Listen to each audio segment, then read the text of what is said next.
অবরকাতুহু। সম্মানিত দর্শক, রাজনীতিতে জামাত এবং বিএনপির বন্ধুত্ব পুরনো এবং তাদের যে বর্তমান শত্রুতা এটা নতুন। এই নতুন যে শত্রুতা, জামাত এবং বিএনপির যে শত্রুতা, এটি অতীতের বন্ধুত্বকে ছাড়িয়ে গিয়েছে। তারা পরস্পরের সঙ্গে এমন আচরণ করছে, এমন কথাবার্তা বলছে, অবস্থা দৃষ্টে মনে হচ্ছে যে কোনো কালে তাদের মধ্যে কোনো সম্পর্ক ছিল না। জামাত খুব কৌশলী একটি রাজনৈতিক দল, ভীষণ রকম কৌশলী একটি রাজনৈতিক দল।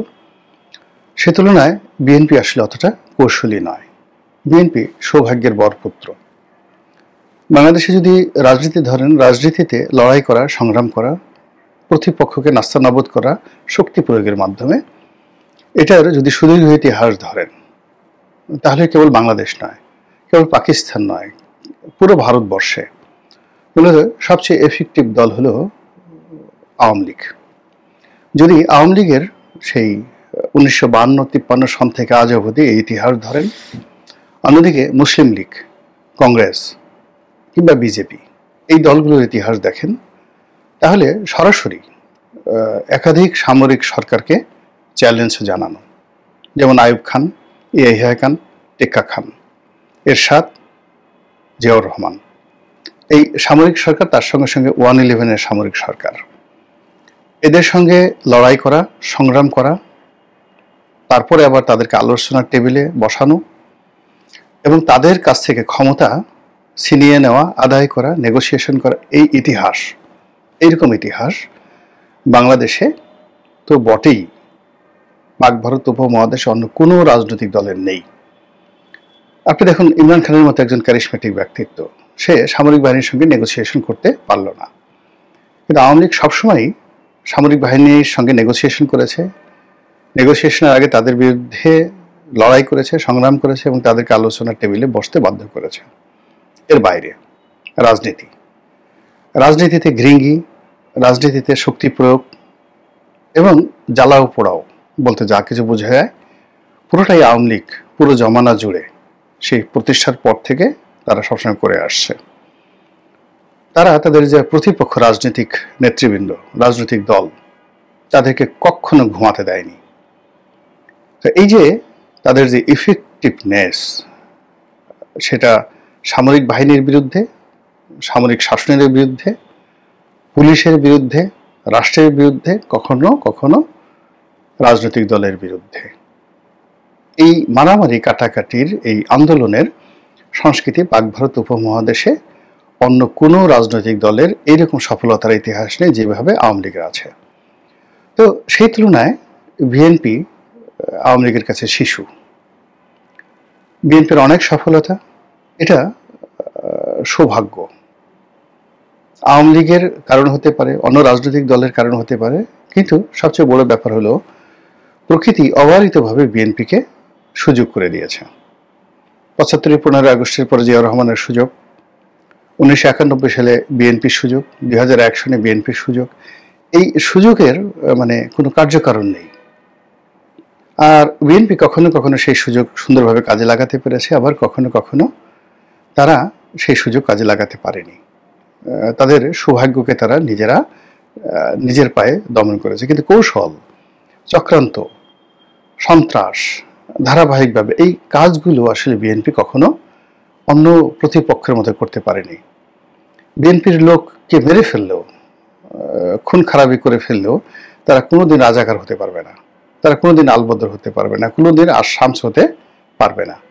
আবার তাদেরকে যদি ইলেকট্রিক শক দেওয়া হয়, তারা এই যে গান পাউডার দিয়ে বাস পুড়িয়ে মারার মতো যে ঘটনা, এটা বিএনপির কোনো লোক পারবে বলে আমার কাছে মনে হচ্ছে না। তো যাই হোক, এখন এই সময়টিতে সৌভাগ্য যখন বিএনপিকে হাতছানি দিচ্ছে, বিএনপির আবার ক্ষমতায় যখন আসা প্রায় নিশ্চিত, ঠিক সেই সময়টাতে তাদের দুটো শক্তিশালী প্রতিপক্ষ, তারা আওয়ামী লীগকে যেভাবে আঘাত করেছে এই সুসময়টিতে, যদি তারা এতদিন ক্ষমতায় চলে আসতো তাহলে হয়তো এই আঘাতকে তারা প্রতিহত করতে পারতো। কিন্তু এখন পর্যন্ত তারা ক্ষমতায় আসেনি এবং তাদের ক্ষমতায় আসার যে পথ ক্রমশ সরে যাচ্ছে। ফলে আওয়ামী লীগকে তারা রাজপথে পাবে প্রতিদ্বন্দ্বী হিসেবে, যেভাবে আওয়ামী লীগ এবং বিএনপি রাজপথে ছিল এরশাদের জমানাতে, ঠিক ওইরকম একটা পরিস্থিতি তৈরি হয়ে গেছে। এক। 2 নম্বর হলো যে এখন তিনটা রাজনৈতিক দল, জাতীয় পার্টি, চরমোনাই এবং জামাত, তারাও বিএনপির ঘোর বিরোধী, ভীষণ রকম বিরোধী। জামাত সরাসরি মাঠে নেমে গিয়েছে, তার সঙ্গে চরমোনাইকে নিয়েছে। জাতীয় পার্টি এখনো মাঠে নামতে পারেনি। আগামী দিনে জাতীয় পার্টি, আওয়ামী লীগ, চরমোনাই এবং জামাত একত্রে যদি বিএনপির বিরুদ্ধে দাঁড়িয়ে যায়, তাহলে সেটা রীতিমতো বিএনপিকে তেনা তেনা করে ফেলবে এবং তার কিছু, যাকে বলা হয় কৌশল, যার কিছু নমুনা আমরা দেখতে পাচ্ছি। আগেই বলেছি যে বিএনপি কৌশলে পরাজিত। যেমন দেখা গেল গ্রামে একটা ছোট ঘটনা, আমরা ছোটকালে পড়েছিলাম গল্প। এক বুদ্ধিমান লোকের সঙ্গে পাশের বাড়ির এক লোকের ঝগড়াঝাটি। তো সে ঝগড়াঝাটি করলো না, বুদ্ধিমান লোক, আর বোকা লোকটি সে লম্ফজম্প করলো। করার পরে বুদ্ধিমান লোকটি রাতের আধারে সে করলো কি, তার যে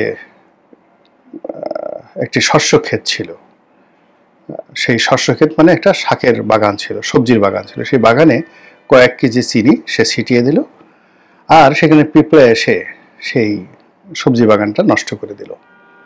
এই হলো বুদ্ধি। ছোটকালে আমরা এরকম বুদ্ধির ব্যাপারে শুনেছি, গল্প আছে, আরো সুন্দর গল্প আছে। আর একটা কৌতুক আছে খুব বিখ্যাত, যে ট্রেনে একজন মোটা লোক যাচ্ছে এবং একজন চিকন লোক যাচ্ছে। তো শক্তিশালী মোটা লোকটি চিকন লোকটিকে জিজ্ঞাসা করছে যে আপনি খান কি? বলে যে আমি ভাত খাই। চিকন লোকটি বলছে আমি ভাত খাই। তো মোটা লোকটি সে শক্তি দেখাচ্ছে এবং বলছে যে আসলে আপনি ভাত খাবেন না, রুটি খাবেন আমার মতো রুটি খেলে দেখুন এরকম মাসেল হবে, আপনার শক্তি হবে এবং আপনি সব জায়গায় বিজয়ী হতে পারবেন। এবং এই কথা শুনে চিকন লোকটি যার পর নাই, সে যাকে বলে অপমানিত বোধ করলো। তো এটার একটা সে মধুর প্রতিশোধ নিতে চাইলো।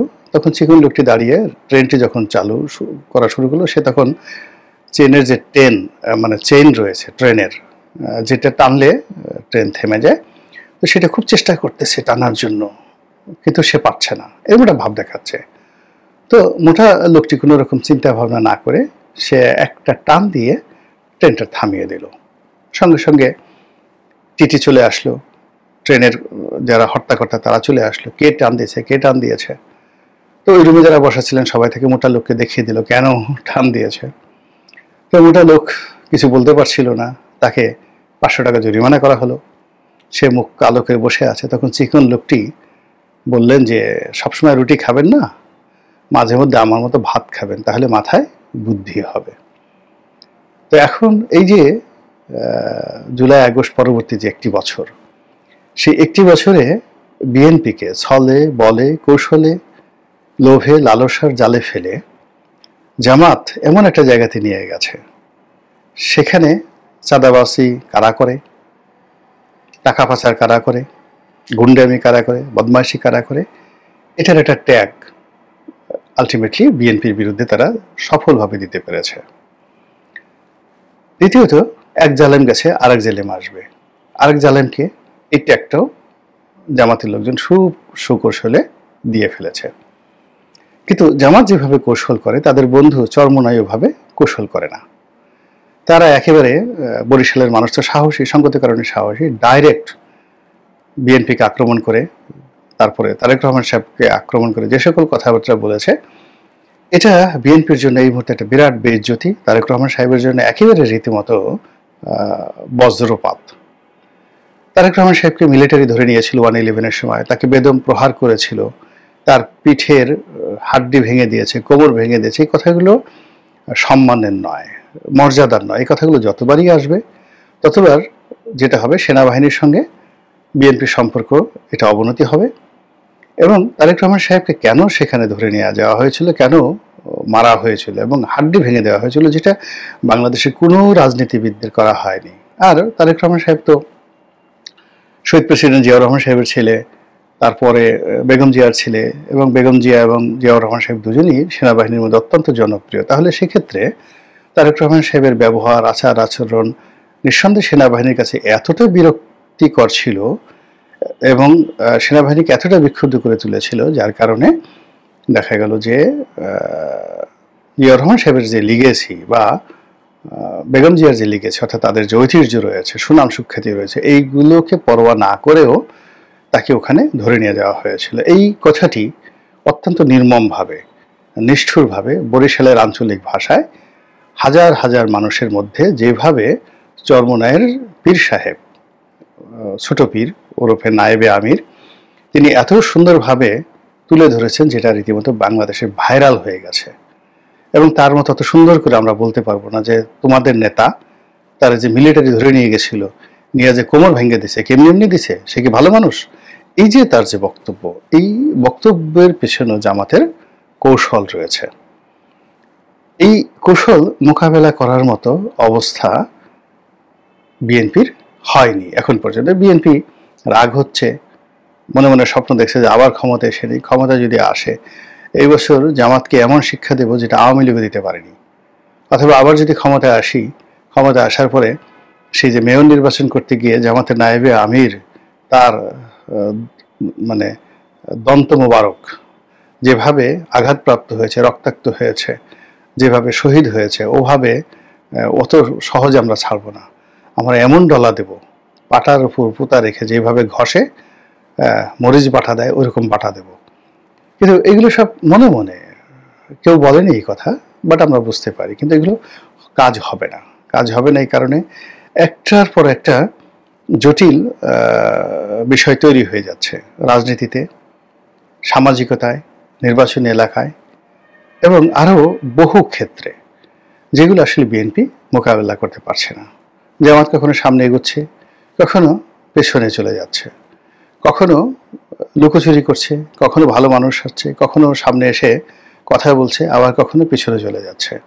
তারেক রহমান সাহেবকে উদ্দেশ্য করে বুয়েটে, ঢাকা বিশ্ববিদ্যালয়ে, রাজপথে জামাতের লোকজন যে স্লোগান দিয়েছে, এরকম স্লোগান বিশ্রী, অশ্লীল, অশ্রাব্য, এরকম স্লোগান হয়নি কখনো।